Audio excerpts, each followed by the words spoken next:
of my soul, the lifter of my head. Only you, the one who breaks my chains and wipes away my sins. With you, I feel so secure, 'cause you are my Redeemer. In you, I find my peace, and I'll give you all my praise. All the thoughts of who you are make melodies in me, songs of joy and victory are written in this place. I tune my heart to sing, I lift my feet to dance in the rhythm of praise. I tune my heart to sing, I lift my feet to dance in the rhythm of praise. Yeah, Jesus, the rhythm of my soul.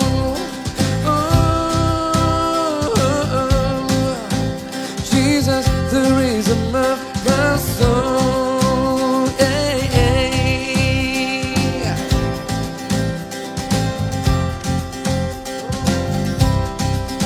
Oh, the thoughts of who you are make melodies in me,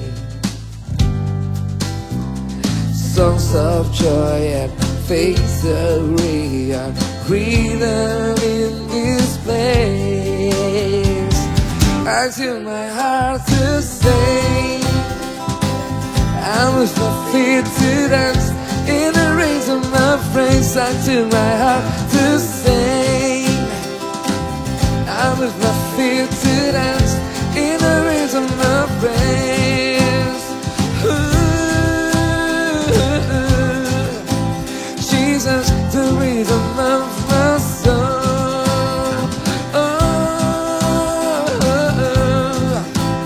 Jesus, the rhythm of my soul.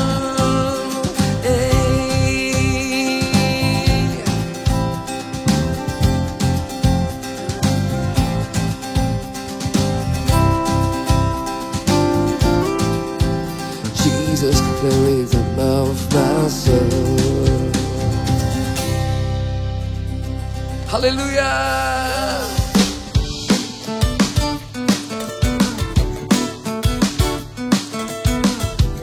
Untuk kami serupa denganmu Tuhan, hanya Kau junanku, hidupku di tangan-Mu. Kau Tuhan sanggup pulihkan, ubahkan hati yang hancur.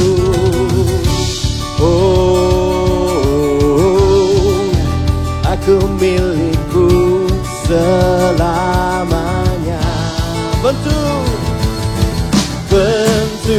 hidupku, jadikan sepertimu, serupa denganmu sampai selamanya. Ku mau bersinar selalu, beritakan karyamu.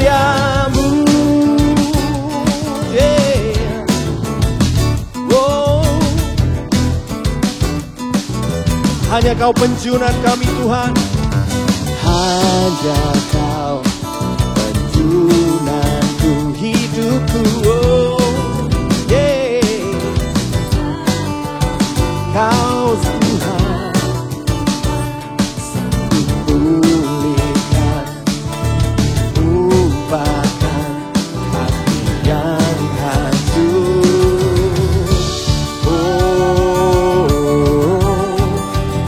Aku milikmu selama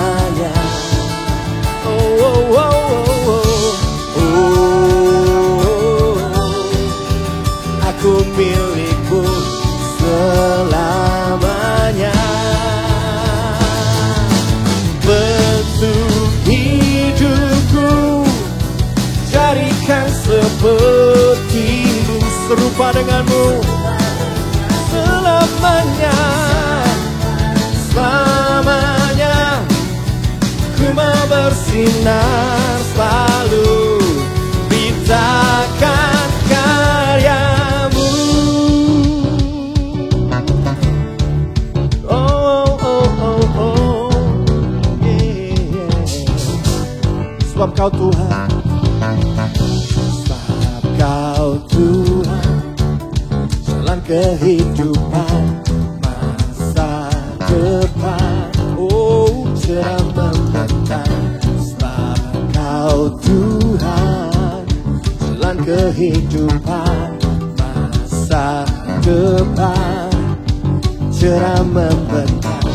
Sebab kau Tuhan, jalan kehidupan masa depan, cerah membentang. Sebab kau Tuhan, jalan kehidupan masa depan, cerah membentang.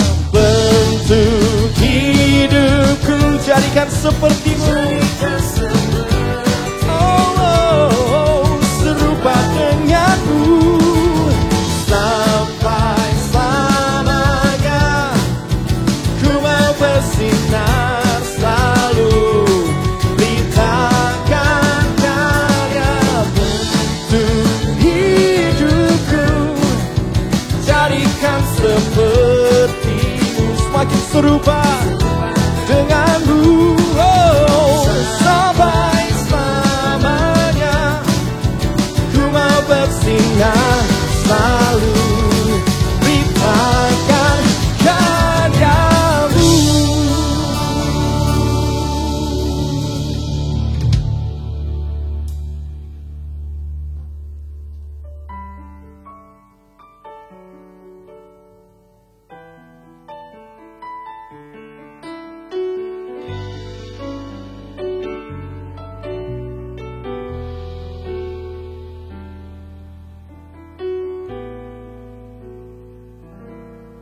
Mari sama-sama nyanyikan. Ketika ku khawatir, kalut di hatiku,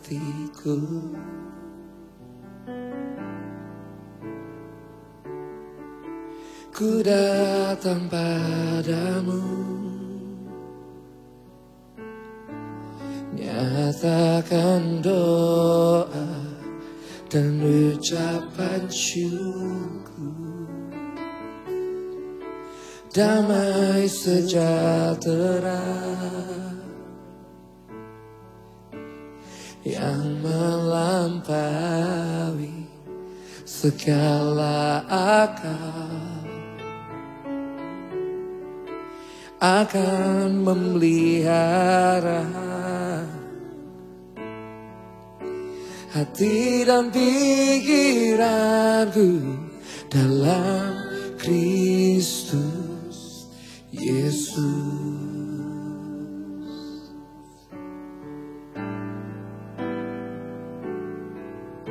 Semua yang benar, semua yang mulia, semua yang adil dan suci,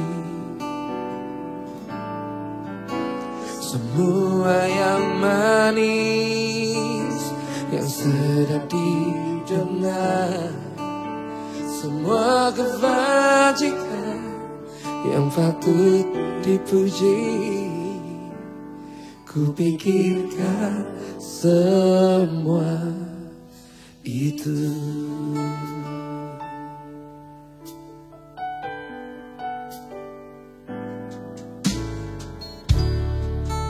Damai sejahtera yang melampaui segala akal, akan memelihara hati dan pikiranku dalam Kristus Yesus.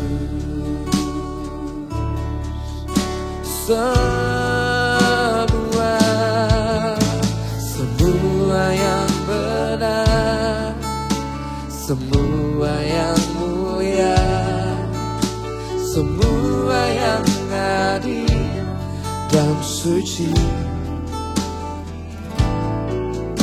semua yang manis, yang sedang didengar, semua kebajikan yang patut dipuji. Kupikirkan semua itu,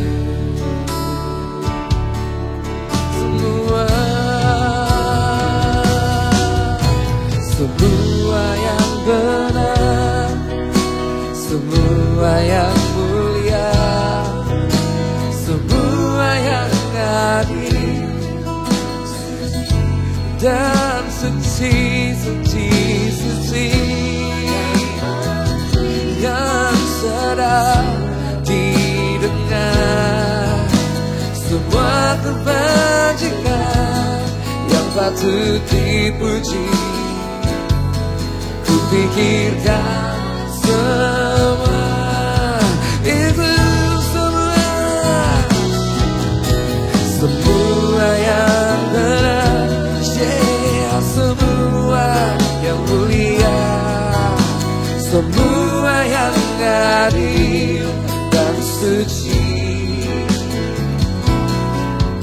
semua yang manis, yang sedap didengar, semua kebajikan yang patut dipuji.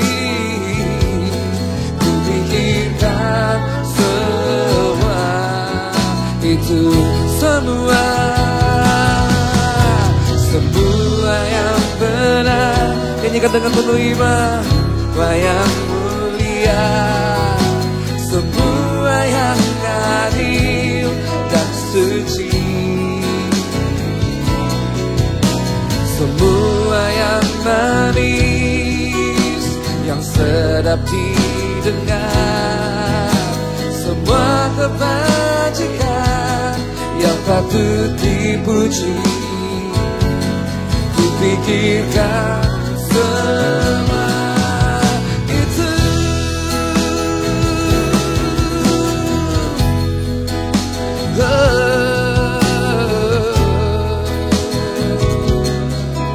thank you guys.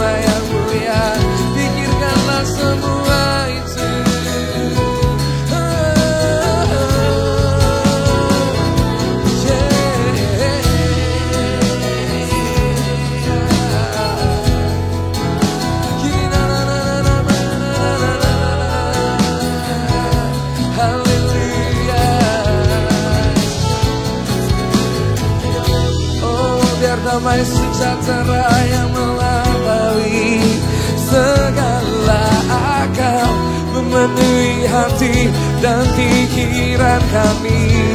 Oh, hati kami tenang, tiada lagi kalut, tiada lagi gelisah, tiada lagi cemas, karena Engkau Allah penolong kami yang selalu beserta kami.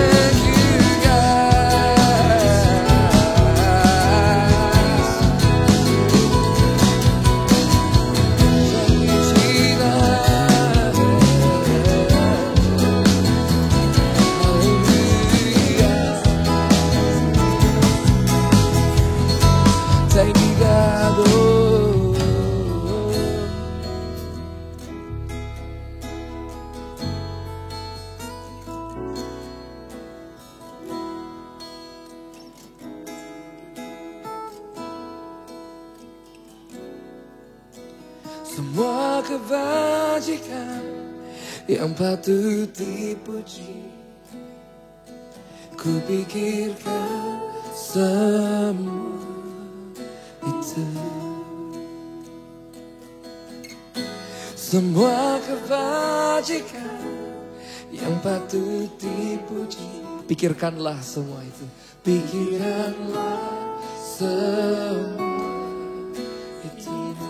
Pikirkanlah, pikirkanlah semua itu. Pikirkanlah semua itu.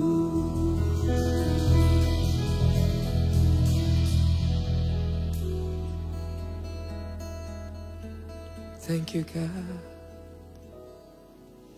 You are so holy, holy, holy.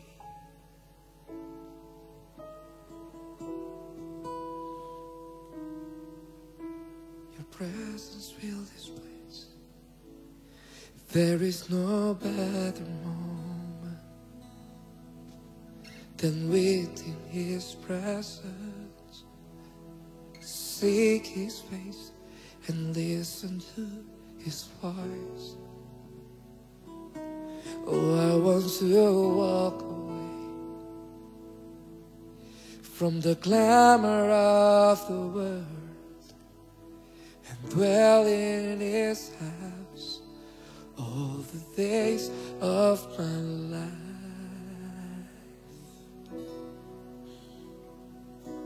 I want to see Jesus face to face.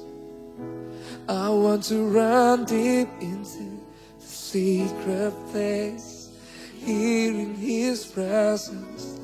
I want to see Jesus face to face, worshiping His holiness. See less of me and more of Him. There is no better moment than wait in His presence. Seek His face and listen to His voice. Oh, I want to walk away from the glamour of the world and dwell in His house all the days of my life. Dwell in His house all the days of my life. I want to see Jesus face to face. I want to run deep into the secret place, here in His presence. I want to see Jesus face to face, worshiping His holiness, till less of me and more of Him. I want to see Jesus face to face. I want to run deep into the secret place, here in His presence. I want to see Jesus face to face, worshiping His holiness, till less of me and more of Him.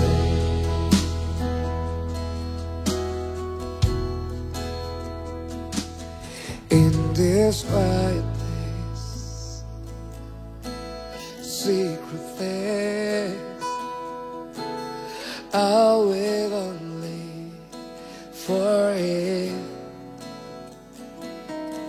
In this quiet place, secret place, I'll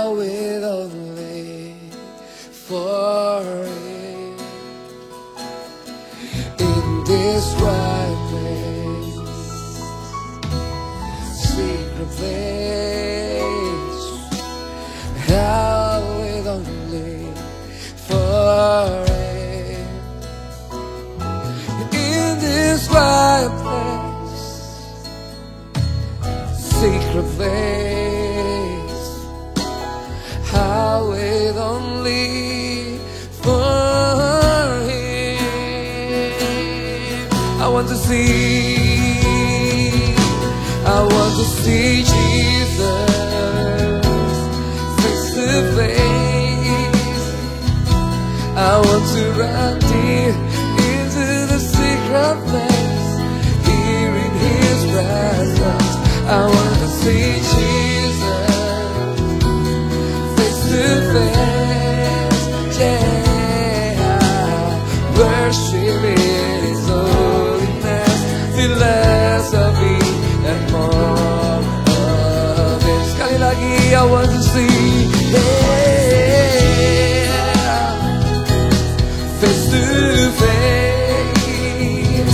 I want to run deep into the secret place, here in his presence. I want to see Jesus face to face.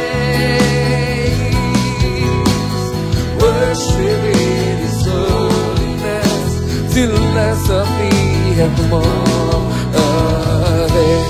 Worship in his holiness, worship in his holiness, till less of me and more of it. Worship, worship, worship in his holiness, till less of me and more of it.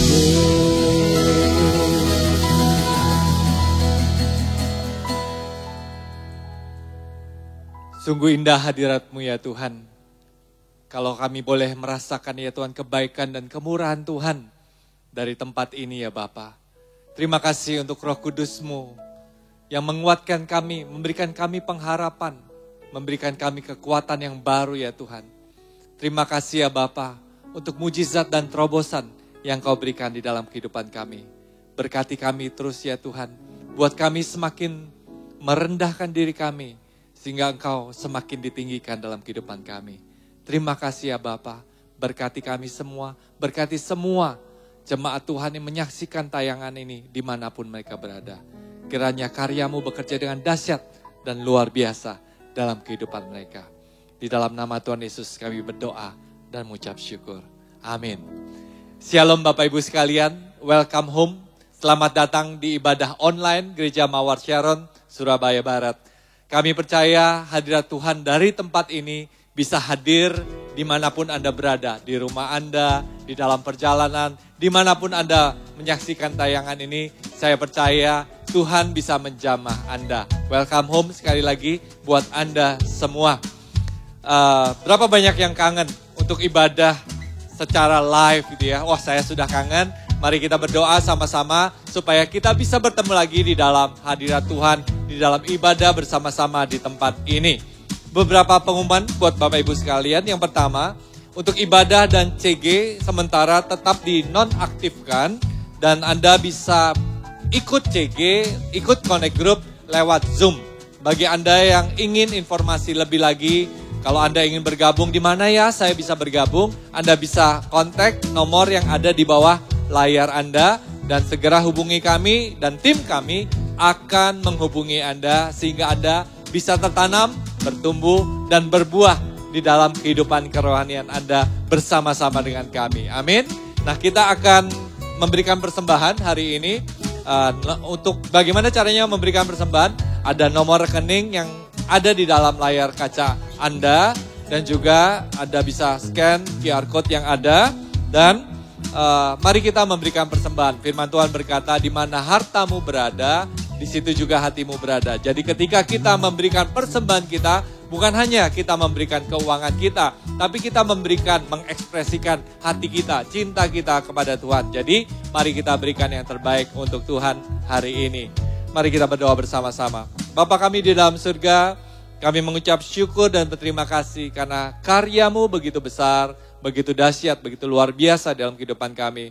Berkati setiap anak-anakmu, jemaatmu yang memberikan persembahan hari ini, kiranya Engkau mengembalikan berkali-kali lipat. Tapi bukan karena kami ingin dikembalikan ya Tuhan, tapi biar kami memberi karena kami mengasihi-Mu, karena kami mencintai-Mu. Ini adalah ekspresi hati kami, ini adalah ekspresi cinta kami kepada Engkau saja. Berkati setiap tangan-tangan yang memberi. Di dalam nama Tuhan Yesus yang siap memberi katakan amin. Tuhan Yesus memberkati.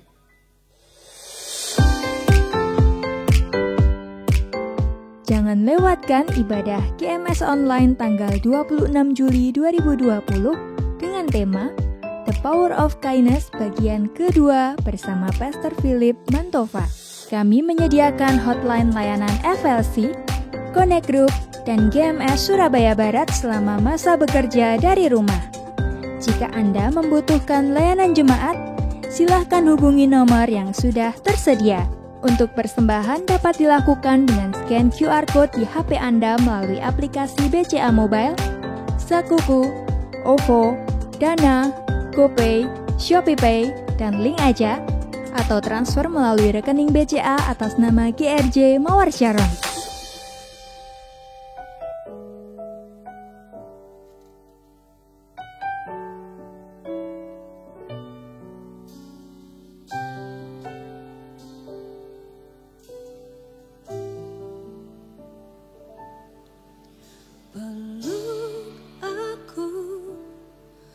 Kasih aku, biar ku merasakan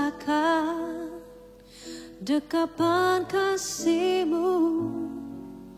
Peluk aku, kasih aku, sungguh ku merindu bersama-Mu Tuhan yang membuatku terpesona akan keajaiban hadirat-Mu.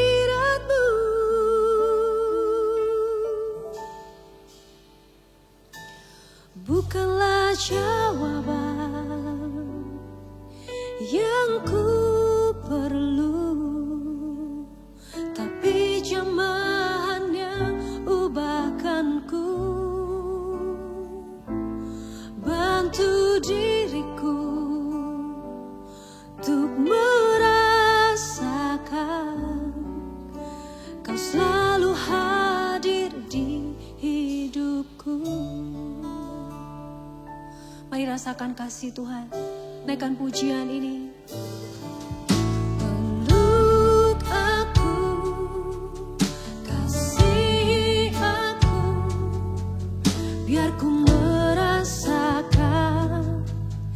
dekapan kasih-Mu.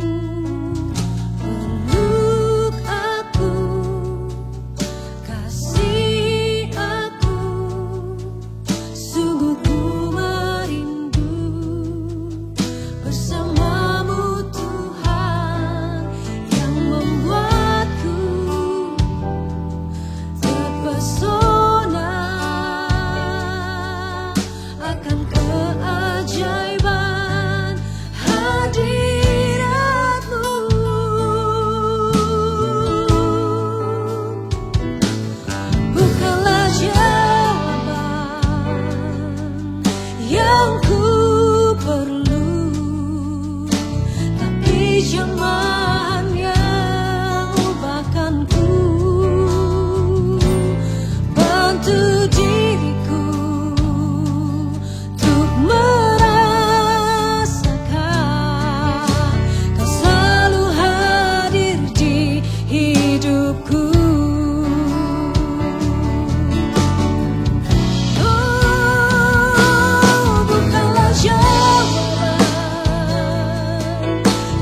Kau selalu hadir di hidupku.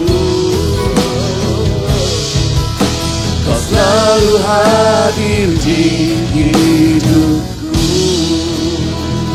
Terima kasih Tuhan, Kau selalu hadir di hidup kami ketika kami membutuhkan.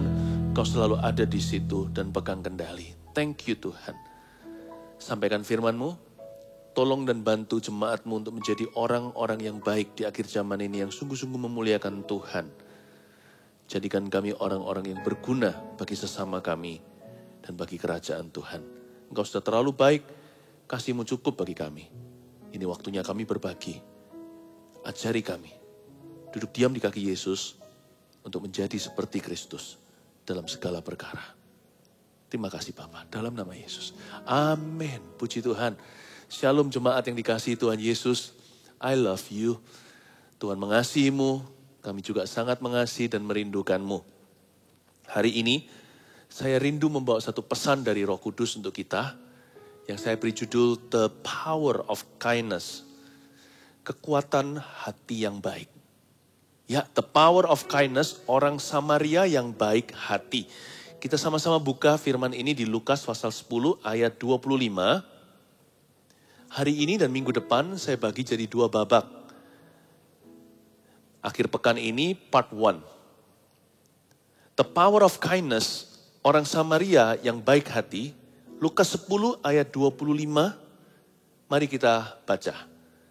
Pada suatu kali, berdirilah seorang ahli Taurat untuk mencobai Yesus. Katanya, Guru, apa yang harus kuperbuat untuk memperoleh hidup yang kekal? Jawab Yesus kepadanya, apa yang tertulis dalam hukum Taurat? Apa yang kau baca di sana? Jawab orang itu, kasihilah Tuhan Allahmu dengan segenap hatimu, dan dengan segenap jiwamu, dan dengan segenap kekuatanmu, dan dengan segenap akal budimu, dan kasihilah sesamamu manusia seperti dirimu sendiri. Kita baca ayat 25 sampai 27 dulu. Nah, sekarang saya akan jelaskan. Kemudian, nanti ayat-ayat berikutnya saya lanjutkan. Tapi coba kembali ke ayat 25. Orang Samaria yang murah hati, judulnya di sini. Pada suatu kali berdirilah seorang ahli Taurat untuk mencobai Yesus. Ahli Taurat di sini sebenarnya adalah seorang pengacara. Banyak ahli teologi mengatakan bahwa he was a lawyer. Dia adalah seorang ahli Taurat, itu ahli hukum. Karena zaman dulu, hukum negara itu berhubungan dengan agama. Mereka bukan sekuler. Jadi ahli Taurat ini orang pintar. Dia orang yang pandai, orang yang terpelajar. Bahkan pendidikan yang sangat tinggi, tertinggi zaman itu. Meskipun belum ada university. Orang ini pandai. Dan dia merasa dirinya benar. Karena seorang pengacara kan paling ahli untuk membuat kasusnya menang di pengadilan, alias dia dan kliennya adalah yang paling benar. Oke sih. Oke, karena itu profesionalisme. Tapi kalau sama Tuhan yang menguji hati, kita jangan sok benar sendiri. Tuhan itu gak suka orang yang merasa dirinya baik. Tapi orang yang bisa menghargai kebaikan Tuhan dalam kehidupannya, itulah pangkal kebaikan sesungguhnya. Ahli Taurat ini tidak benar di mata Allah. Sekalipun dia orang yang sangat pintar atau orang yang sangat pandai, tapi hatinya salah. Itulah sebabnya kita tidak bisa menyembah Tuhan semata-mata karena logika. Tuhan yang menguji hati setiap manusia tahu lubuk hati kita terdalam. Kebenaran, demikian pula dosa itu bertutur di lubuk hati seseorang. Karena itu kalau datang kepada Tuhan itu, kita jangan datang untuk menggurui dia. datang membawa opini. Mari kita belajar dari Kristus apa yang baik dan apa yang berkenan kepada Allah. Apa yang benar bukan menurut kebenaran kita sebagai manusia. Karena dialah sang kebenaran dengan K huruf besar, kita harus datang untuk belajar. Nah, ahli Taurat ini segera akan direndahkan hatinya. Karena dia datang untuk mencobai Yesus, malah Yesus yang mencobai dia. Bukan Tuhan memberi pencobaan, Tuhan yang menguji hatinya. Padahal dia datang to prove Jesus wrong. Dia menghampiri Yesus untuk mengkritik dan mencari kesalahan. Malah dia ditemplak sebagai orang berdosa. Saya beri bocoran di akhir cerita. Jangan pernah sekali-kali kita merasa lebih pintar dari Tuhan. Dan jangan pernah banggakan jasa kita, kebaikan maupun kebenaran. Tapi datanglah kepada Tuhan dengan hati yang rendah. Hati yang mau dikoreksinya. Nah, ahli Taurat ini tidak menyadari yang dia coba untuk cari kesalahannya adalah orang yang jauh di atasnya. Yesus Kristus, anak Allah. Nah, kita lanjutkan pada suatu kali, berdirilah seorang ahli Taurat untuk mencobai Yesus, katanya. Pertanyaan pertama, Guru, apa yang harus kuperbuat untuk memperoleh hidup yang kekal? Pertanyaan ini sendiri sudah salah di mata Tuhan. Apa yang harus diperbuat untuk memperoleh hidup kekal, seolah-olah sorga itu bisa kita usahakan. Seolah-olah dengan amal sosial kita bisa diterima di samping kanan Allah Bapa. Seolah-olah kita bisa diterima di sisi yang maha kuasa. Karena perbuatan baik kita. Salvation can never be earned. Keselamatan tidak pernah kita bisa beli dengan apapun juga, termasuk kebaikan manusia yang sama dengan kain kotor di mata Allah. Jadi sebelum saya bicara tentang the true kindness, the power of kindness, kekuatan baik hati, saya tunjukkan dulu apa itu kebaikan yang semu. Kebaikan yang muncul dari hati manusia. Maka kebaikan itu hanyalah kebaikan yang sementara. Semu kadang-kadang pura-pura. Kebaikan itu tidak boleh lahir dari keinginan kita untuk bisa diterima oleh Allah, seolah-olah seperti sebuah kredit yang kita berikan pada sorga. Nih, gua baik hati. Aku layak menerima berkat-Mu, bahkan layak masuk surga pula. Kebaikan yang begitu tidak diterima oleh Roh Kudus. Kebaikan harus lahir dari hubungan. Bukan lahir karena perbuatan. Ya, kebaikan itu harus karena hubungan. Waktu dia berkata, Guru, orang ini udah pura-pura dari kalimat pertama, dari kata ke satu. Waktu dia bilang guru, dia sama sekali gak mau belajar kok. Dia datang untuk mencobai Tuhan. Dia datang untuk guruin Tuhan Yesus malahan. Jadi banyak orang hari ini berseru Tuhan, Tuhan. Mereka gak tahu apa yang mereka katakan. Mereka menyebut Yesus Tuhan, tapi Tuhan Yesus gak pernah jadi Tuhan atas hidup mereka. Kebaikan itu adalah semau gua. Apa yang menurut mereka baik, mereka lakukan. Kebaikan itu pun jadi suatu bahan semena-mena, seenak saja. Kalau saya merasa ini baik, ya saya lakukan. Kalau saya nggak suka, ya saya nggak lakukan. Kalau saya disalahi orang, ya jangan salahkan saya kalau saya salahi dia. Ya kan? Itu kebaikan manusia. Pengajaran Yesus jauh lebih tinggi. Tampar pipi kanan, kasih pipi kiri. 7 kali 70, ampuni orang itu. Meskipun dia dosa berulang-ulang di area yang sama. Pengajaran Tuhan itu bukan pengajaran manusia. Saya tunjukkan dulu kebaikan semu supaya kita bisa lihat kebaikan yang sejati. Kebaikan yang sejati dan diterima oleh Allah yang Maha Kuasa. Yang kita lakukan dalam namanya terhadap sesama. Kebaikan yang lahir dari hubungan dengan Allah Bapa. Bukan karena kita bisa melakukan sesuatu. Bukan karena perbuatan kita. Tetapi karena hubungan kita dengan Tuhan Yesus. Ya.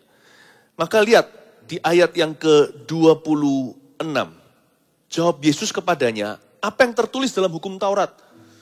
Kalau saya jadi Tuhan Yesus, toh Tuhan Yesus sudah tahu loh, orang ini datang dengan motivasi yang salah untuk menjebak dia dengan sebuah pertanyaan. Harusnya Tuhan Yesus tidak ladeni dia. Lihat ya, Tuhan itu baiknya, bahkan terhadap orang jahat. Orang ini tergolong jahat. Ya kan, orang ini mencoba untuk skakmat, nggak tanggung-tanggung, yang dia coba skak adalah Allah sendiri, yaitu anak Allah yang hidup. Tapi Yesus kok bisa begitu sabar ya? Jawab Yesus kepadanya, apa yang tertulis dalam hukum Taurat? Dia bahkan bicara bahasanya, karena orang ini belajar law atau belajar hukum. Tuhan tanya, yang kamu pelajari selama ini di sekolah, hukum Taurat bilang apa? Yesus tidak pakai sarkas, tidak pakai sarkasme, sarkastik. Tuhan tidak pakai sindir-sindir, Tuhan tanya dengan tulus hati. Orang lain gak tulus, terserah mereka. You and me, kita harus tetap tulus hati. Karena kebaikan kita itu takarannya bukan respon hati terhadap manusia, terhadap perlakuan mereka. Bukan untuk membalas kebaikan dengan kebaikan, kejahatan dengan kejahatan, gigi dengan gigi, mata dengan mata. Kita harus senantiasa baik hati 24 jam sehari, 365 hari setahun. Bukan karena orang lain baik sama kita atau keadaan baik semua. Kita harus baik hati karena kita punya hubungan dengan Allah Bapa. Dan dia adalah Allah yang baik. Kita baik hati karena Yesus baik sama kita. Kita baik hati karena Roh Kudus tinggal dalam diri kita. Dan salah satu buah roh itu adalah kebaikan. Sudah otomatis kalau kita makan sambal, kita berkeringat. Kalau kita kepedasan. Kalau kita makan es batu, ya kan, kita kunyah di mulut berapa biji sekaligus kan bisa brain freeze. Atau otak kita nih loh rasanya seperti beku, kepalanya bisa sakit sementara. Kalau kita makan firman, minum Roh Kudus di dalam diri kita, tinggal Roh Allah, ya pastilah sifatnya yang muncul itu natural, alami. Pasti Yesus yang keluar. Dan Yesus itu baik hati. Kalau Allah Bapa, Putra, Roh Kudus, Allah Tritunggal tinggal di dalam diri kita, wong kita dibaptis dalam nama Bapa, Putra, Roh Kudus, kok Bapa itu Bapa yang baik. Yesus itu Juru Selamat yang baik. Roh Kudus itu adalah roh kebaikan, bukan roh kejahatan. Kalau roh kejahatan namanya roh jahat di udara, bukan? Kalau dia tinggal di kita, ya otomatis itu yang keluar. Lahir dari hubungan. Yesus berkata begini, jawab Yesus kepadanya ayat 26. Apa yang tertulis dalam hukum Taurat? Apa yang kau baca di sana? Jawab orang itu, lihat jawabannya. Ya. Kasihilah Tuhan Allahmu dengan segenap hatimu dan dengan segenap jiwamu. Dan dengan segenap kekuatanmu dan dengan segenap akal budimu. Dan kasihilah sesamamu manusia seperti dirimu sendiri. Itu jawabannya. Apa respon Yesus ayat 28 kita baca, kata Yesus kepadanya. Jawabmu itu benar, perbuatlah demikian, maka engkau akan hidup. Orang ini ditanya sama Tuhan Yesus kan, apa perintah Allah, apa Taurat? Hukum tulis apa? Hukum pertama dan terutama adalah kasihilah Allah. Lalu yang sama dengan itu, sama penting, sama besarnya adalah kasihilah sesamamu manusia. Lalu berikutnya ada hukum-hukum ritual, ada hukum sosial. Sangat terperinci sekali kalau kita lihat di perjanjian lama. Bahkan untuk sengketa boundary perbatasan tanah pun disebutkan dalam hukum-hukum Musa. Jadi orang ini adalah orang yang sangat-sangat terpelajar soal hukum zaman itu. Tapi hukum zaman itu sekali lagi bukan sekuler saja, fondasinya itu agama. Karena dia harus tahu perintah Allah yang pertama, baru sesudah itu dia tahu urusan-urusan berikutnya, bahkan hukum makanan. Hukum seremoni, hukum upacaranya, semua ada. Dan Tuhan tanya sama dia, orang ini mau memojokkan Tuhan malah skakmat.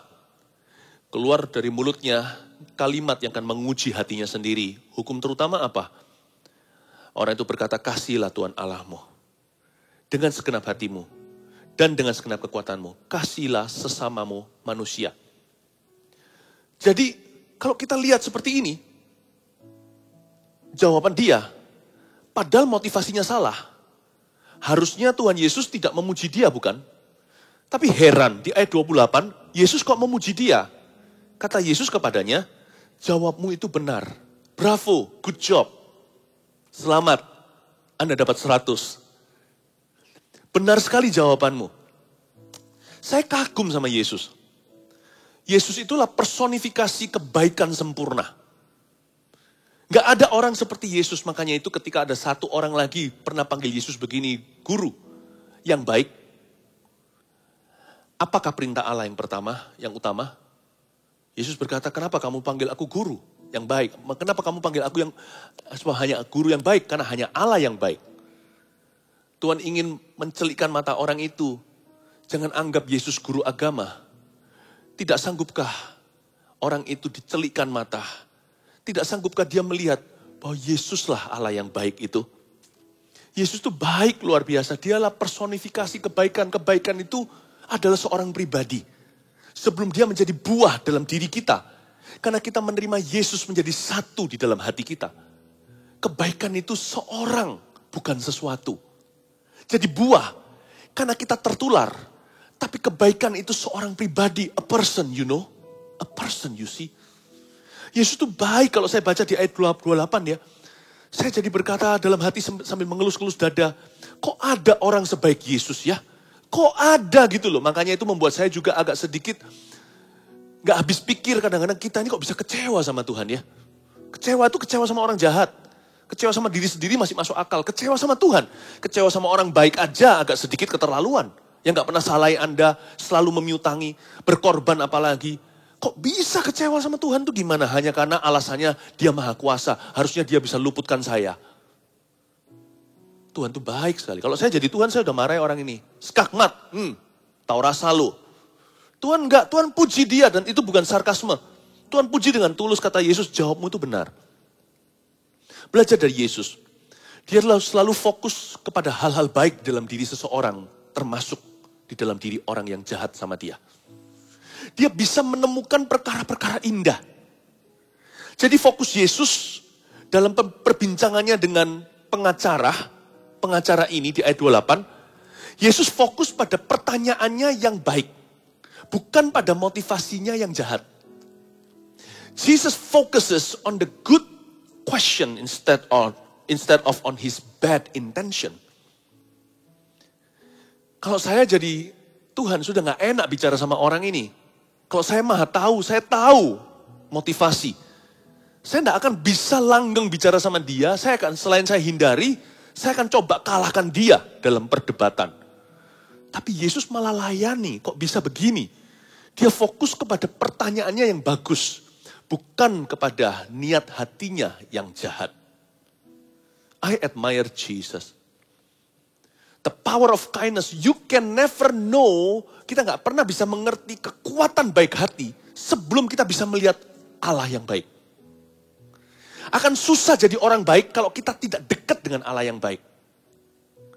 Karena akar kita itu ke Allah, bukan ke dunia untuk kebaikan, karena dunia semakin jahat. Kalau kita punya akar kebaikan itu terletak pada keadaan, kadang baik, kadang jahat. Karena kebaikan selalu baik dan buruk. Saya menyampaikan sebuah pesan yang kurang populer hari-hari ini diberitakan di dalam gereja. Karena gereja kalau nggak hati-hati kita hanya fokus kepada apa yang kita bisa dapat dari penyembahan kita akan Kristus. Gua dapat apa? Kita lebih fokus kepada berkatnya atau bahkan kepada kuasa. Tapi tahukah kebaikan itu kuat? Tuhan mau kita jadi orang-orang yang baik sampai akhir hayat kita. Zaman sekarang ini kan kebalik, yang keren itu yang jahat. Cool to be bad. Ya, it's cool to be bad, born to be bad. Bahkan ada lagunya begitu, bukan?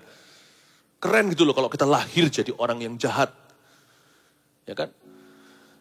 Coba lihat hari-hari ini kalau orang menamakan dirinya sendiri orang yang berani. Kata-kata apa yang dipakai dalam bahasa Inggris? I'm a daredevil. Ya kan, saya adalah orang pemberani, pakai kata devil lagi di belakangnya, pakai kata setan. Aku beraninya kayak setan, pedesnya kayak setan. Wah, makanan ini seru, enak bro, ini makanan iblis banget atau gimana, nggak tahu lah bahasa slangnya hari-hari ini. What's so cool about the devil? Jarang orang speak up dan angkat bicara bahwa keren benar jadi orang baik. Saya memilih untuk jadi orang baik, bukan karena saya adalah orang baik.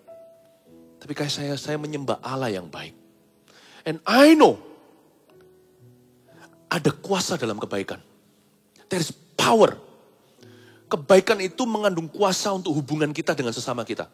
Untuk masa depan kita, untuk karir kita, untuk kesehatan kita, untuk whatever, untuk apapun juga. There is power in kindness. Dalam kebaikan ada kuasa, ada kekuatan. Jawabmu itu benar, kata Yesus. Perbuatlah demikian, maka engkau akan hidup. Akhir kata, Yesus gak mau berdebat. Yesus pancing yang positif di dalam diri sang pengacara. Tapi tentunya, ayat 29 masih ada babak berikutnya, nanti kita baca. Ya, orang itu masih lanjut karena orang itu belum puas. Tapi Yesus sama sekali tidak terpancing dalam permainan orang itu. Yesus penuh kasih. Di ayat 27 kembali, jawab orang itu, mari kita selidiki jawabannya. Kasihilah Tuhan Allahmu dengan segenap hatimu, dan dengan segenap jiwamu, dan dengan segenap kekuatanmu, dan dengan segenap akal budimu. Dan kasihilah sesamamu manusia seperti dirimu sendiri. Itu dia. Jadi kebaikan yang kita bisa lakukan terhadap orang lain, bahkan terhadap diri sendiri, terhadap family, keluarga, atau sanak saudara, terhadap rekan, bahkan terhadap musuh. Itu harus lahir dari hubungan kita dengan Tuhan. Dan hubungan kita dengan Tuhan itu harus diwarnai kasih. Bukan hanya diwarnai kasih, harus dituntun oleh kasih. Yang namanya orang Kristen sejati, hubungannya pertama-tama dengan Allah yang hidup harus guided by the principles of love. Harus dituntun oleh prinsip-prinsip kasih yang Alkitabiah. Baru setelah itu hubungannya dengan sesamanya harus dituntun dengan prinsip yang sama. Prinsip agape, kasih tanpa syarat. Bahkan perlakuannya terhadap dirinya loh ditentukan oleh firman Tuhan. Kasihilah sesamamu manusia seperti dirimu sendiri. Kita tidak dipanggil untuk mengasihani diri sendiri, itu beda loh ya. Tapi kita dipanggil untuk lebih dulu menghargai hidup yang Tuhan beri pada kita ini. Alias diri sendiri untuk kita bisa menghargai orang lain serupa. Tuhan suruh kita berbuat baik pada diri sendiri, berbuat baik kepada orang sekeliling kita, bahkan kepada musuh-musuh kita. Tuhan yang kasih kekuatan untuk kita bisa berbuat baik dan menjadi orang baik di akhir zaman. Hubungan kita dengan Allah dan hubungan kita dengan sesama harus diwarnai, bukan hanya diwarnai loh ya, tapi juga dituntun oleh kasih. Jadi saya bisa bayangkan kalau roket itu zaman sekarang itu ada tidak sembarang dan tidak sporadis dan sembarangan dengan untung-untungan kena targetnya. Zaman sekarang teknologi canggih dalam peperangan. Roket yang diluncurkan dari submarine atau kapal selam contohnya yang milik negara adikuasa misalnya. Itu semuanya sudah guided by laser, dengan laser. Mereka dituntun persis ke arah musuh. Dan kenanya presisi tepat jackpot. Langsung ke tujuannya. Hidup orang Kristen sejati juga harus secara presisi dituntun kasih. Kasih harus disengaja. Karena benci lebih alami dalam daging Adam dan Hawa. Kasih harus disengaja. Hari-hari ini susah untuk mengasihi. Lebih gampang untuk berdoa, minta berkat bagi diri sendiri. Tapi mengasihi itu tidak gampang. Tapi justru itulah ujian sesungguhnya. Suatu hari kita tidak akan diadili berdasarkan berapa banyak harta kita yang tersisa. Atau kita sudah mencapai apa, setinggi apa pendidikan kita. Suatu hari Tuhan akan bertanya, aku telanjang kamu tidak kasih aku pakaian, aku di penjara kamu tidak kunjungi, aku lapar kamu tidak beri makan. Kita akan suatu hari diadili berdasarkan standar kasih loh. Terhadap orang lain. Dan bagaimana kita memperlakukan kasih karunia Allah dalam diri kita sendiri. Jangan sampai 1 talenta itu disembunyikan di bawah tanah. Suatu hari kita akan ditanya sama Tuhan, sudahkah hidup 1 itu kau kelola dalam kasih pula? Harus secara presisi, dituntun dengan kasih. Hidup kita itu harus guided. Laser precision. Dengan cermat dan sengaja. Untuk mengasihi Tuhan dan mengasihi sesama. Seperti kehidupan orang-orang yang tidak kenal Tuhan. Hidup mereka banyakkan dicemari, dinodai dengan nafsu. Bahkan nafsu birahi. Kalau orang Kristen sebaliknya lawan kata kutub satunya. Yang sejati loh ya, yang lahir baru, yang sungguh-sungguh dituntun Kristus. Hidupnya bukan dicemari atau dinodai, tapi diwarnai dengan kasih. yang alkitabiah. Kasih itu setia, kasih lemah lembut, kasih murah hati, kasih tidaklah sombong, kasih tidak cemburu, kasih itu panjang sabar. Ini kasih yang alkitabiah. Paulus mencatatnya dalam suratnya di Korintus.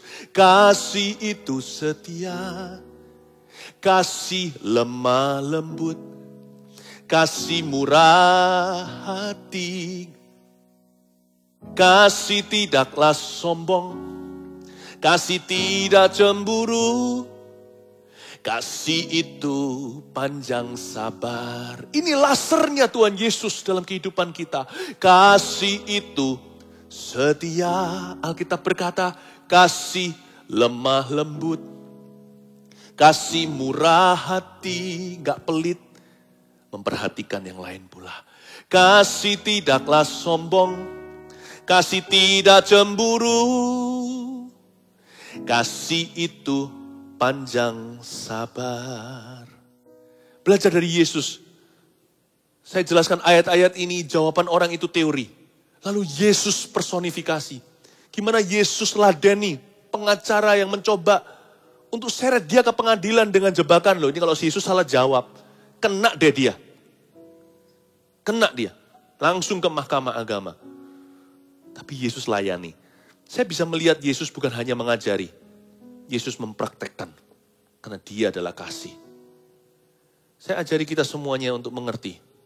Kindness, kebaikan. Itu akarnya pada hubungan kita dengan Tuhan. Kalau kita menghargai Tuhan dalam hidup kita akan baik sama orang. Kita akan murah hati. Ya. Kita lihat ayat 30.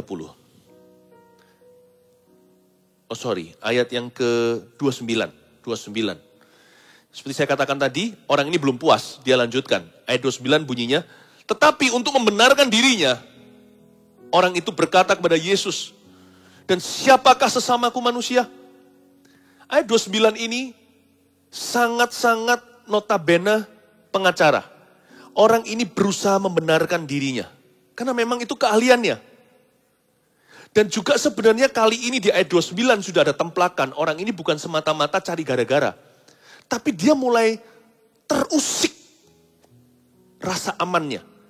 Karena ketika Yesus tanya sama dia, apa yang tertulis dalam hukum, yakni hukum Taurat, orang itu yang sekarang terjebak. Yang mau menjebak, terjebak. The hunter, hunted. Sang pemburu diburu sekarang. Dia diburu oleh Roh Kudus di dalam hatinya. Ketika orang itu berkata, kasihlah Allah dan kasihlah sesamamu manusia. Dia tertusuk hatinya. Tapi supaya dia tidak lama-lama berada dalam templakan Roh Kudus, dia mau cepat bebas dari tuduhan, bukan dakwaan setan, tapi tuduhan yang bagus. Yang bisa menuntun dia ke pertobatan seharusnya. Dia tanya sama Yesus sebuah pertanyaan untuk membenarkan dirinya. Karena orang ini pasti pernah berbuat amal sosial. Karena orang ini adalah ahli Taurat, berarti dia orang Yahudi. Ya. Tapi orang ini untuk membenarkan dirinya, dia berkata kepada Yesus, siapa sesamaku manusia? Karena zaman itu, orang Yahudi hanya berbuat baik kepada orang Yahudi. Karena ras, agama, religi mereka sama. Jadi orang ini mau lepas dari cengkraman kasih tangan Allah. Mulai sekarang, sejak dia bicara dengan Yesus, tadinya dia mau menangkap Tuhan basa-basa, sekarang dia yang ketangkap basa-basa oleh Roh Kudus. Dia mencoba untuk lepas dan kebaskan dari kakinya Roh Allah. Tapi dia nggak bisa, jadi dia tanya. Dia tanya itu untuk membenarkan diri. Siapakah sesamaku manusia? Harapannya dia berkata, ya sudah, layani bangsamu bukan? Maka dia akan berkata, yes, happy ya, terima kasih guru, bye-bye. I want to have nothing to do with you. Sebab aku sudah lakukan bagianku kok. Tapi Yesus segera akan usik dia lebih lanjut. Kasih sebuah parable perumpamaan tentang orang Samaria. Akan membuat dia malu setengah mati. Karena ini sudah bukan bicara di dalam lingkungan ras Yahudi. Dan orang ini tahu bahwa dia belum melakukan kebaikan sesuai kehendak Tuhan. Dia lakukan kebaikan semaunya dia. Kalau baik yang dia rasakan itu baik dan benar ya dia lakukan. Kalau enggak ya dia enggak lakukan. Kalau saya feelingnya enggak suka sama orang itu ya gue enggak lakukan. Kalau saya senang ya saya akan berikan. Udah begitu, itu kebenaran manusia. Tapi Tuhan waktu dia tanya, siapakah sesama manusia? Tuhan segera mencelikkan mata. Mata seorang pengacara, bukan mata otaknya, karena brain atau dia punya kognitif di sini itu jenius sekali. Tapi hatinya tumpul kerdil kekanak-kanaan. Nah itu yang Tuhan akan segera ajari.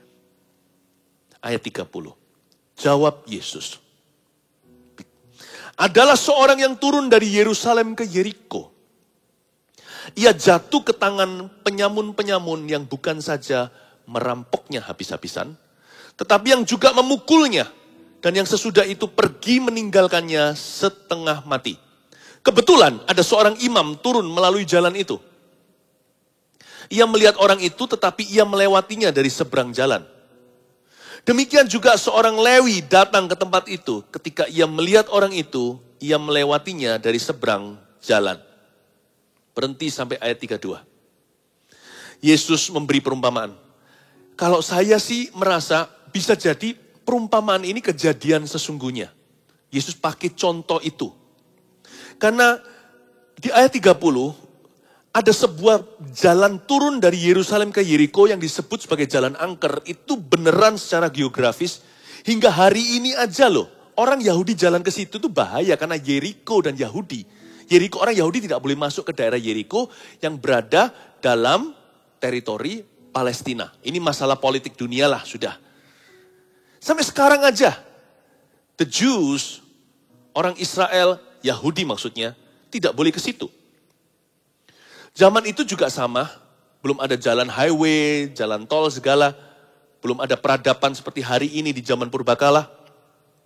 Ada sebuah jalan yang turun dari Yerusalem ke Yeriko, itu jalan yang lonely, jalan yang sangat-sangat sendiri. Dia sangat curam karena Yerusalem itu hill, Yerusalem itu bukit, sedangkan Yeriko itu lembah. Di Yeriko, dekat Yeriko ada satu lautan di titik terendah di seluruh dunia. Begitu panasnya tanpa hujan, namanya laut mati. Ya, tidak mengalir airnya, garamnya tinggi, apapun dicemplung di sana mengapung. Jadi ini kejadian, memang jalan yang banyak terjadi kecelakaan. Hari-hari ini kan banyak tikungan-tikungan yang bahaya, banyak mobil terbalik di sana atau tertabrak. Kalau ini jalanan memang makan banyak korban karena banyak gua-gua di situ, tempat-tempat yang gelap di mana menjadi sarang penyamun. Ia jatuh ke tangan penyamun. Mungkin ini berita yang sedang hot saat itu. Orang ini pasti tahu jikalau kejadian itu terjadi beneran atau kejadian sungguhan. Nah, ia jatuh ke tangan penyamun-penyamun yang bukan saja merampoknya habis-habisan, tapi juga memukulnya dan yang sesudah itu pergi meninggalkannya setengah mati. Ayat 30 ini unik sekali, bicara tentang kondisi manusia rata-rata di hari-hari ini. Ya, di masa pandemi juga bertubi-tubi, sebentar urusan wabah, sebentar urusan ekonomi, apalagi yang tidak mendunia seperti kekerasan dalam rumah tangga dan sebagainya. Hari-hari ini hidup di dunia diwarnai dengan tiga fenomena ini. Kalau saya bisa sebut, inilah kondisi kita hari-hari ini. Jangan mengeluh kalau Anda punya masalah paling besar. Semua orang mengalami banyak. Banyak orang mengalami yang sama. Rata-rata orang-orang di dunia ini entah dirampok habis-habisan, atau terpukul, atau ditinggalkan setengah mati. Entah mereka habis atau terpukul atau setengah mati. Udahlah, itulah kondisi hari-hari ini. Makanya tidak dibutuhkan satu lagi orang jahat di dunia ini. Dibutuhkan orang baik. Dan bukan orang baik yang semu, orang baik yang kenal Allahnya. Saya nggak ajarkan bahwa kebaikan bisa membawa kita ke sorga. Tapi kalau kita memang betul-betul akan ke sorga, Yesus sudah masuk di dalam hati kita.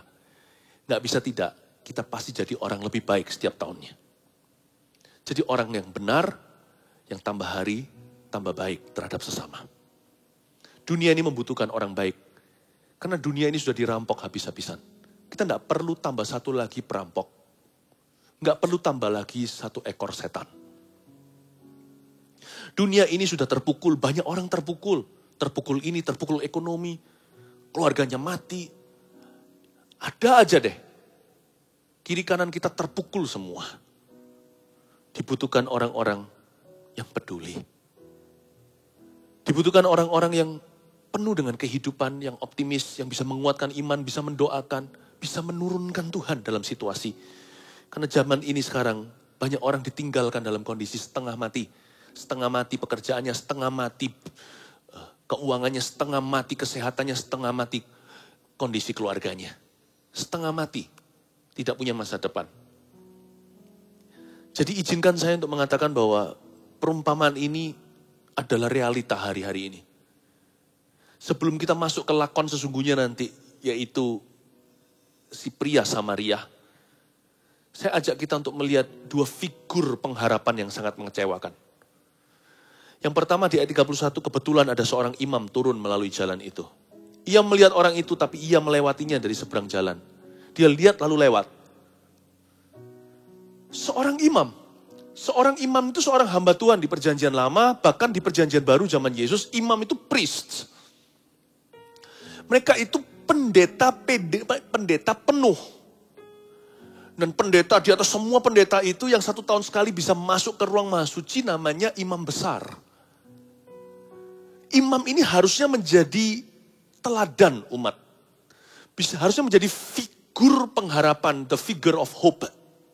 Tapi mereka mengecewakan. Imam ini hanya lewat. Loh kok Yesus tahu? Yesus tahu, Yesus itu anak Allah. Sebelum Nathanael ketemu sama dia berkata, aku lihat kamu di bawah pohon mana. Dia kaget, engkaulah anak Allah, engkaulah Mesias. Yesus tahu apa yang terjadi, Yesus menilai hati manusia. Jadi kejadian ini jikalau perumpamaan ini terjadi sesungguhnya. Kalau sungguhan beneran terjadi, a true story. Bukan hanya sebuah parable atau perumpamaan. Maka Yesus tahu, melihat kemunafikan yang terjadi di dalam diri orang-orang yang harusnya menjadi kepanjangan tangan Tuhan. Imam itu turun melalui jalan itu. Gak lebih bagus lagi, guru kencing berdiri, murid kencing berlari. Di rumah juga sama kan, kalau papa penuh kekerasan nanti anaknya penuh kekerasan. Kalau rumah itu penyembahan berhala, biasanya anak-anaknya juga tersesat nantinya. Kalau imamnya begitu ya otomatis Lewi. Lewi itu satu tangga di bawah imam. Mereka lah staffnya. Mereka lah full timersnya. Di ayat 32 demikian juga seorang Lewi datang ke tempat itu. Ketika ia melihat orang itu, ia melewatinya dari seberang jalan. Lewi itu juga lewat begitu saja. Waktu dilihat, dia gak berani apa-apa. Lalu pergi. Mungkin lagi busy, mungkin lagi sibuk. Saya mengerti. Apa yang dilakukan oleh orang-orang Yahudi ini, imam dan Lewi? Mereka pergi dari Yerusalem ke Yeriko. Mereka itu mungkin mau pulang. Turun dari Yerusalem ke Yeriko. Mungkin mereka tadi habis mengadakan suatu kebaktian. Karena Yerusalem kan tempat penyembahan. Mereka tidak diizinkan bangsa Israel menyembah di kota mana-mana atau sembarang di mesbah. Seenaknya. Mereka harus ke Yerusalem. Bait suci ada di sana. Ya kan? Yesus sekali kan membersihkan bait Allah. Dan menyebutnya rumah doa. Kenapa kamu jadikan sarang penyamun? Jadi bait suci itu di Yerusalem. Ada di situ. Kenapa mereka ke Yeriko? Harusnya mereka sudah selesai tugas loh. Bahkan kalau mereka kebalik nih. Bukan dari Yeriko, bukan dari Yerusalem ke Yeriko. Dari Yeriko ke Yerusalem. Mungkin mereka telat mau ibadah. Atau mereka terlambat. Sebentar lagi ada ritual seremoni yang telah menunggu mereka. Mereka tugas atau mereka dijadwal. Tuhan tidak menganggap pelayanan itu hanya di bait suci. Tuhan menganggap kitalah pelayanan bait suci. Kemana-mana kita pergi, bait Allah ada di sana. Tuhan suruh kita peduli, kebaikan itu tidak mengenal, tidak ada temboknya. Kebaikan atau kemurahan hati itu tidak mengenal gedung. Dia tinggal dalam badan. Anda dan saya, engkau dan aku. Andai kata kebalik pun, mereka naik ke Yerusalem dari Yeriko. Itu pun tidak dibenarkan. Ini mereka pulang loh, pulang dinas. Harusnya mereka tidak terburu-buru, harusnya mereka tidak ada satu jadwal menunggu. Kan dikatakan adalah seorang yang turun dari Yerusalem ke Yeriko. Ia jatuh ke tangan penyamun. Yang bukan saja merampoknya habis-habisan. Lalu kebetulan ada seorang imam turun melalui jalan itu, ayat 31. Berarti dia juga ke Yeriko kan? Demikian juga ada seorang Lewi datang ke tempat itu. Saya nggak ngerti ya, Alkitab nggak secara terperinci menjelaskan mereka dari mana ke arah mana. Tapi kalau di ayat yang ke-31, imam itu turun melalui jalan itu. Jadi imam itu sudah selesai tugas mau pulang ke rumah. Ya kan? Pulang ke rumah. Itu sama dengan kalau gini loh. Kalau di jalanan ya, lalu ada ambulans, dia antar pasien cepat-cepat, kalau enggak akan meninggal dunia. Kita bisa ngerti, tolong ngalah, kasih jalan. Kita paling terlambat 5-10 menit, tapi orang itu bisa selamatkan nyawa. Oke? Tapi kalau ambulans itu setelah pulang, selesai taruh pasiennya, dia mau pulang ke rumah, udah selesai tugas, udah ceklok pulang, dia bawa mobil dinas, lalu dinyalakan lagi lampunya, sirenenya, untuk dia pulang kembali ke rumah kos-kosan. Itu agak keterlaluan. Itu nggak boleh. Ini orang, dia turun ke Yeriko, si imam. Sudah selesai dinas, masih terburu-buru. Waktu lihat begitu, dia pergi. Padahal dia udah nganggur sisa hari. Tapi dia nggak berbuat sesuatu. Semakin tidak dibenarkan di mata Tuhan. Mungkin si Lewi lagi sedang pergi nih, giliran shift berikutnya, mungkin dia tugas. Itu pun nggak dibenarkan. Karena kalau kita bisa melakukan sesuatu untuk saudara kita, tapi kita tahan resourcesnya, sumber dayanya. Entah itu sebuah perkataan yang bisa memberkati dan melepaskan hati orang dari gundah gulana. Atau sebuah doa yang kita tawarkan, atau sebuah pemberian. Atau sebuah jasa yang kita tawarkan dengan secara cuma-cuma. Kita nggak boleh usir orang atau berkata, ya sudah Tuhan menolongmu GBU, God bless you. Kalau pertolongannya itu ada pada kita, jawabannya, kita bisa melakukan sesuatu. Bahkan kalau kita ditunggu pun untuk dinas sesuatu, itu pun bukan sebagai alasan untuk kita bisa lepas dari panggilan untuk menolong sesama kita dulu. Atau sambil sembari perjalanan, kita bisa tetap lakukan tugas kita sambil berbuat baik kepada orang di sekeliling kita. Apalagi kalau kita sudah tidak punya, tidak terburu-buru, tidak tergesa-gesa melakukan sesuatu dalam leisure, dalam kelebihan kita, dalam kekurangan aja kita patut berbuat baik kok. Apalagi dalam kelimpahan, dalam kesibukan aja kita tetap harus peka dengan kebutuhan di kiri kanan kita. Apalagi kalau kita nggak berbuat apa-apa. Imam dan Lewi ini salah di mata Tuhan. Tapi Tuhan itu baik ya. Tuhan gak bilang ahli Taurat. Tuhan tidak mau sindir orang itu. Karena sang pengacara yang melakukan dosa ini sebenarnya lebih sering daripada imam dan Lewi. Karena sang pengacara ini berkuasa. Ahli Taurat itu powerful loh. Imam dan orang Lewi ini, Tuhan sebut imam dan orang Lewi. Tuhan pakai perumpamaan, profesi yang lain. Karena Tuhan mau jaga hati orang itu jangan sampai tersinggung secara sia-sia. God is so good. Semoga pada titik ini, sang ahli Taurat juga merasa dia sebenarnya disindir oleh Yesus. Ya, dari cerita ini saya lihat, sebentar lagi akan masuk orang Samaria, tapi nanti ayat 33 sampai ayat yang ke-37, saya akan bahas minggu depan. Di dalam cerita orang Samaria yang baik hati, The Power of Kindness Part 2 atau bagian kedua, babak kedua. Nanti saya akan jelaskan siapa orang Samaria itu. Lalu saya akan coba kelompokkan dalam 7 kelompok perbuatan baik yang dia lakukan, tindakan-tindakannya itu yang bisa berbicara kepada situasi kita hari ini. Tapi saya akan sampaikan nanti next week, minggu depan. Tapi izinkan saya memberikan kepada Anda sebuah catatan dulu. Anda bisa catat ini. Di mana Anda saat ini berada, ambil pena, atau pakai HP-nya juga nggak apa-apa. Tulis ini. Ada pelajaran yang kita bisa petik sih, dari imam dan Lewi ini.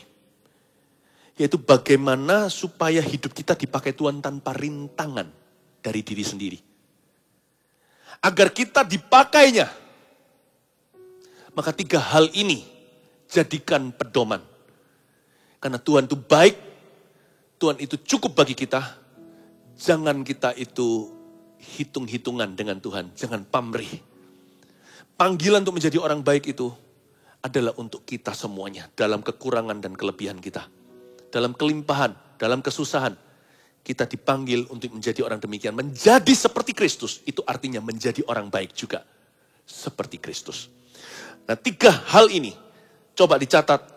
Sebagai pedoman pegangan prinsip hidup kita agar hidup kita dipakainya tanpa rintangan berarti dari diri sendiri. Yang pertama, jangan perhitungkan harganya. Ini yang kita pelajari dari Lewi dan imam dan Lewi ini. Waktu mereka lewat mungkin mereka pikir, waduh, kalau sampai aku tolong orang ini, mampu sih mampu, harganya besar. Ya kan?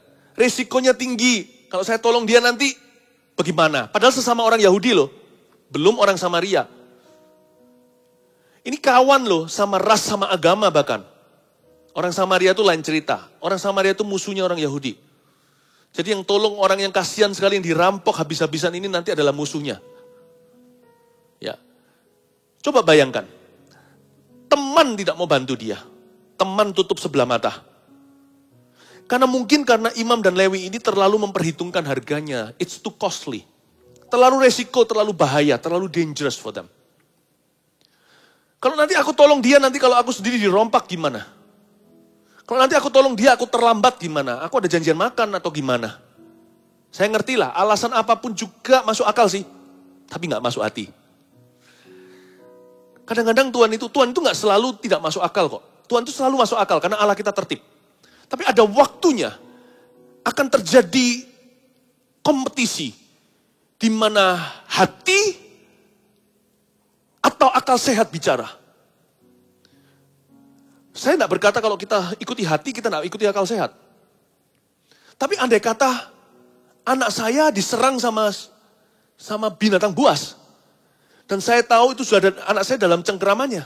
Saya tahu saya tidak akan bisa menang lawan beruang. Saya akan sisihkan akal sehat bukan karena saya tidak waras. Tapi karena itu anak saya ada di dalam rahangnya. Saya pasti pergi dan seorang diri saya akan lawan binatang buas itu. Karena pada waktu seperti itu saya akan ikuti hati. Tuhan itu tidak selalu tidak masuk akal. Tapi ada waktunya panggilan Tuhan menuntut kita untuk melangkah dengan iman. Dan mengesampingkan kepentingan. Dan menjadi seperti Kristus, menjadi prioritas nomor 1. Menolong orang lain pula. Please, jangan perhitungkan harganya. Jikalau Tuhan memanggilmu untuk melakukan sesuatu bagi sesamamu. Kedua, jangan perhitungkan upahnya. Saya bisa bayangkan suara si Lewi itu ngomong apa. Emangnya gua dapat apa tolong dia? Kalau saya sekarang berhenti, obati dia sebagainya itu, upahku apa?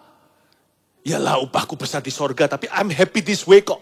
Aku udah bahagia di bumi begini aja kok. Ngapain saya risikokan segala sesuatu? Untungnya apa? Saya dapat apa dari ketaatan ini? Apakah kita perlu jadi orang baik hati kalau diiming-imingi? Kalau kita dapat 30, 60, 100 kali ganda, maka kita baru berbuat sesuatu yang mulia. Kalau kita lakukan itu, kita tidak pernah mulia. Kita sudah hina pada waktu kita mencoba jadi mulia dan memberi sesuatu kepada Kristus. Jangan hina kemuliaan. Maksud saya, kadang-kadang kita itu melakukan sesuatu yang mulia, tapi mikirkan upahnya itu sudah membuat hina. Itu seperti meludahi tabut perjanjian, seperti meludahi Shekinah. Mungkin kata-kata saya terlalu keras, tapi kata-kata ini bukan tuduhan. Saya pun perlu belajar. Setiap firman ini bermata dua, kena ke saya juga. Mari kita sama-sama belajar. Kalau Imam Lewi itu kan profesi kami. Profesi kami. Tuhan tidak suka kita jadi orang yang agamawi. Tuhan suka jadi kita menjadi orang yang rohani, yang mengerti maksud ilahi, yang mengerti kehendak Allah setiap langkah hidup kita. Jangan perhitungkan upahnya. Jangan kita menjadi orang yang tergerak kalau kita ada sesuatu materi yang dijanjikan atau suatu pengakuan atau suatu nama, popularitas dan segalanya. Seringkali perbuatan baik itu di balik layar. Kalau tanganmu kananmu memberi, tangan kirimu jangan tahu. Buat tidak kompak kiri kanan tangan. Selain di balik tirai yang suci itu, Tuhan melihat perbuatan baikmu. Jangan hitung upahnya sekarang. Tabunglah pada kirbat Tuhan. Yang terakhir, yang ketiga. Jangan lemparkan tanggung jawabnya. Yang kesatu, jangan perhitungkan harganya. Yang kedua, jangan perhitungkan upahnya. Yang ketiga, jangan lemparkan tanggung jawabnya. Don't shift the blame. Waktu lewat mungkin berkata, ya salah sendiri. Kok kamu traveling sendiri? Nggak pernah dikatakan imam itu, Lewi itu, apakah memang seorang Lewi dia datang ke tempat itu lalu dia lewat. Tapi mungkin ada rombongannya mengikuti atau gimana. Saya nggak tahu. Mungkin dia bisa aja berkata, nggak salah lu sendiri. Atau mungkin time-nya, jamnya dia traveling pas lagi remang-remang. Itu bahaya. Kenapa nggak ikut pas lagi high season-nya rombongan waktu lewat. Mungkin dia bisa blame that person, ya salah kamu sendiri, kamu bisa terpuruk begini. Don't shift the blame. Jangan lemparkan tanggung jawabnya. Kalau ada panggilan di hatimu melakukan sesuatu, jangan pikirkan tanggung jawab orang. Atau bahkan berkata, enggak apa-apa, kalau aku lewat nanti orang lain bisa tolong dia kok. Dia lemparkan tanggung jawabnya ke orang berikutnya.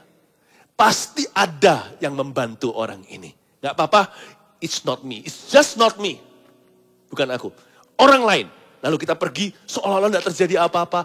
Nurani kita bersih, tidak terganggu sama sekali. Masuk ke bait suci dan berkata, aku tidak seperti pemungut cukai. Aku puasa seminggu sekali. Ya kan? Dan aku memberikan persepuluhanku ke dalam bait Tuhan. Kita berbuat seolah-olah tidak terjadi sesuatu tadi yang kita lihat. Kita mengerasa nanti akan ada orang yang tanggung jawab untuk orang itu. Tapi just not me, bukan aku. Kalau kita punya prinsip seperti itu, Allah akan sulit memakai hidup kita dan melimpahkan kasih karunia-Nya. Sekali lagi dengan 3 ini saya selesai. Saya ulang lagi, ada 3 pelajaran berharga agar hidup kita dipakainya. Dari Imam Lewi ini, termasuk ahli Taurat. Jangan perhitungkan harganya. 2, jangan perhitungkan upahnya. 3, jangan lemparkan tanggung jawabnya. Sebelum nanti minggu depan saya akan bagikan bab 2-nya, part 2, tentang the power of kindness, orang Samaria yang baik hati. Anda bisa berbuat baik hari-hari ini secara kreatif, ambil inisiatif. Tuhan akan kasih hikmat, berbuat baik kepada siapa, dengan cara yang bijaksana, dan yang dapat diterima oleh Allah.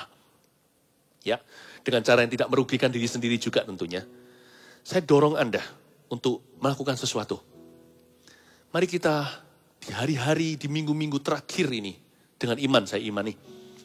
Kita online ibadah sebelum nanti kita bisa kebaktian sungguhan, maksudnya kebaktian secara live bersama. Mari kita tutup satu babak dalam kehidupan kita dengan kebaikan. Karena Tuhan cukup baik bagi kita, sudah terlalu baik hingga hari ini kita survive. Apapun juga kondisinya, kita bisa bertahan hingga hari ini. Tuhan kurang apa? Sudah waktunya kita berbagi kemurahan seperti orang Samaria. You can bless a friend. Anda bisa beritahu saya di YouTube atau di sosial media atau bahkan live streaming ini sekarang. Nanti kan di bawahnya bisa buat komen-komen. Jangan lupa kasih hashtag aja bless a friend. Yes, hashtagnya bless a friend. Lalu ceritain apa yang bisa Anda perbuat untuk orang lain. Tanpa harus membanggakan jasa. Bilang aja kita bisa lakukan ini. Anda bisa ceritakan. Atau orang lain buat baik apa kepada Anda akibat dari khotbah ini. Sampaikan, seseorang melakukan ini padaku. Puji Tuhan, sekarang aku juga mau jadi berkat bagi orang lain juga. Hashtag bless a friend, bless a friend. Udah itu aja, biarkan jadi cerita yang ramai. Bagaimana orang Kristen tidak diam di pandemi. Setelah selesai, secara individu, bukan secara korporat gereja, tapi secara pribadi dan keluarga per family. Kita semua terlibat dalam menyebar kebaikan kepada sesama. Dan jangan lupakan, kalau kita lakukan kebaikan pada seseorang, baik dia Kristen atau bukan, ujungnya jangan lupa untuk mengagungkan kasih Yesus. Don't forget to say Jesus loves you. Supaya tidak anonim. Bukan supaya kita pencitraan, Tuhan itu perlu kampanye, bukan. Kalau manusia pencitraan supaya dia dipilih atau apa. Kalau Yesus, kalau mereka tahu ini dari Yesus, bukan dari Anda, sumbernya adalah Tuhan. Yang diuntungkan bukan Tuhan, karena Tuhan tetap Tuhan. Orang kenal dia atau tidak, Tuhan tetap Tuhan. Tapi orang kalau kenal siapa sumbernya, mungkin orang itu suatu hari bisa diselamatkan. Jadi bukan pencitraan. Jangan lupa sebut Yesus, Tuhan Yesus mengasihimu. Anda mau memberi atau bentuknya dalam bentuk sesuatu yang lain non materi, tapi pokoknya ujungnya selalu berkata Tuhan Yesus mengasihimu atau Jesus loves you. Lalu sharekan ke kami how you have blessed a friend. Bagaimana Anda sudah memberkati seorang rekan, seorang teman. God bless you. Mari kita sama-sama menghampiri tahta Tuhan. Until next week, minggu depan saya akan sampaikan orang Samarianya. Dan bagaimana kita bisa mencontoh dia. Mari kita sama-sama menyembah Tuhan. Redo please. Ajarku mengerti kasih-Mu seperti Engkau telah ajarkan. Aku ingin seperti diri-Mu, mengasihi sesama. Ajarku mengerti kasih-Mu. Ajarku mengerti kasih-Mu, seperti telah Engkau ajarkan. Aku ingin seperti diri-Mu, mengasihi sesama. Cetuskan kasih ini. Kasih tidaklah sombong, kasih lemah lembut, kasih-Mu murah hati, kasih tidaklah sabar dan tidak cemburu. Kasih itu murah hati, kasih itu murah hati. Ikuti cara saya aja. Kasih itu setia. Sing this song. Kasih itu setia, kasih lemah lembut, kasih lemah lembut, kasih murah hati, kasih tidaklah sombong, kasih tidak cemburu. Kasih tidaklah sombong, kasih tidak cemburu. Kasih itu panjang sabar. Resapi ini, kasih itu setia. Kasih itu setia, kasih lemah lembut, kasih murah hati, kasih tidaklah sombong, kasih tidak cemburu. Kasih itu panjang. Sekali lagi sampai menancap di dalam jiwa dan roh kita. Kasih itu setia. Kasih itu setia, kasih lemah lembut, kasih murah hati. Oh, kasih tidaklah sombong, kasih tidak cemburu. Kasih itu panjang sabar, kasih itu panjang sabar, kasih itu setia, kasih itu setia. Dengarlah, kasih lemah lembut, kasih murah hati, kasih tidaklah sombong, kasih tidak cemburu. Kasih itu panjang. Ulurkan tanganmu ke depan. Gadget, layar televisi sebagai titik temu iman kita. Saya mau mengutus segenap jemaat Tuhan dalam sebuah kebangunan rohani yang unik sekali, yaitu kebangkitan kebaikan. Sebarkan kebaikan. Kami pernah minta apa kepada Anda? Ketika kami memberikan firman, kami tidak minta sesuatu. Saya minta satu ini aja. Seluruh jemaat besar, kecil, tua, muda, every family, let's do something for other people.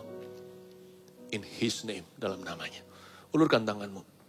Tuhan, aku mengutus jemaat yang Kau percayakan pada kami. Gereja Mawar Sharon, yang Kau cintai. Kami tidak minta gereja terbesar, terkaya, termulia, bukan itu harapan kami. Kami hanya minta gereja termulia, di mana seluruh jemaatnya bukan hanya memanasin kursi. Atau sekarang mereka nggak di sini, lihat live streaming, bukan angka jumlah viewership. Tapi yang Kau mau bukan rimbun daun, tetapi rimbun buah. Setiap orang melakukan sesuatu untuk menunjukkan bahwa kasih-Mu cukup bagi kami. Bagaimana kami bisa tahu bahwa hati kami puas padamu kalau kami tidak berbagi pada orang lain. Hamba berdoa, ciptakan jemaat. Bukan hanya yang takut akan Tuhan, tapi yang tidak egois, kami-kami yang tidak self-centered, tidak berpusat pada diri sendiri. Hamba berdoa supaya message pesan Jesus loves you tersebar ke seluruh bumi melalui jemaat kami. Tuhan Yesus mengasihi lewat perbuatan-perbuatan baik, baik perbuatan kecil maupun perbuatan besar, sesuai kemampuan dan kebijaksanaan. Aku berdoa dan rilis the believer's anointing, urapan orang-orang percaya. Kami tidak kumpulkan orang, kami tidak otak-atik keserakahan mereka, membuat mereka bergabung dengan gereja karena iming-imingi berkat, tidak. Pesan ini jelas, kami akan memproses setiap jemaat yang kau percayakan pada kami menjadi berkat. Fokusnya bukan diberkati atau diri sendiri, tapi kepada dunia yang haus dan lapar. Yang saat ini dirampok habis-habisan, yang terpukul dan ditinggalkan setengah mati. Bukan hanya kami, izinkan kami merasakan orang lain dulu. Kami percaya barang siapa cari kerajaan sorga, segala sesuatu akan ditambahkan kepadanya. Ora makapaya shana namar. Ora matakamaya shana namatakapaya shana namatakapaya shana. Inamaramata shana nama. Biar Tuhan membuat hati kita tergerak saat ini. Ora makamaya shana namatakapaya shana nama. Inamarana namaya shana nana. Inalamaya shana nana yase. Inamaramaya shana namaya shana nana. Inalamaya shana namaya se. Inalamaya shana namaya shana nana maramaya shana nana namu. Inalamaya shana namaya sande. Inalamaya shana yanamo. Inalamaya namaya shana namaya so. Inalamaya shane namaya se. Suranamaya shana namaya shana namaya sande. Inamaya namaya shana namaya sande. Inamaya shana namaya shana namaya.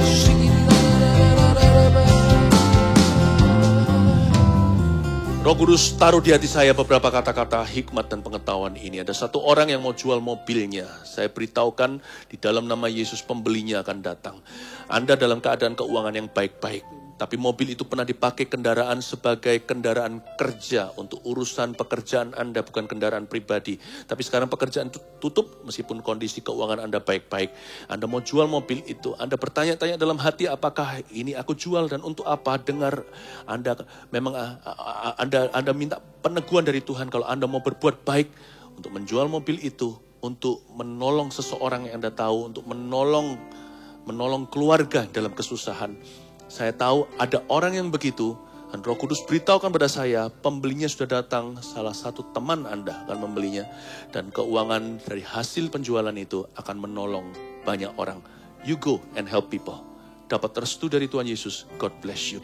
Ada orang yang sakit di syarafnya terjepit, dan juga ada orang satu lagi kena stroke. Tuhan sedang sembuhkan pasien stroke, dan juga orang-orang yang menderita kelumpuhan karenanya. Sekarang Anda merasakan seperti ada aliran di kaki Anda yang sudah mati sebelah. Rasanya sudah tiba-tiba seperti bergetar sesuatu. Anda tidak langsung jalan karena Anda sudah berbulan-bulan tidak bisa berjalan.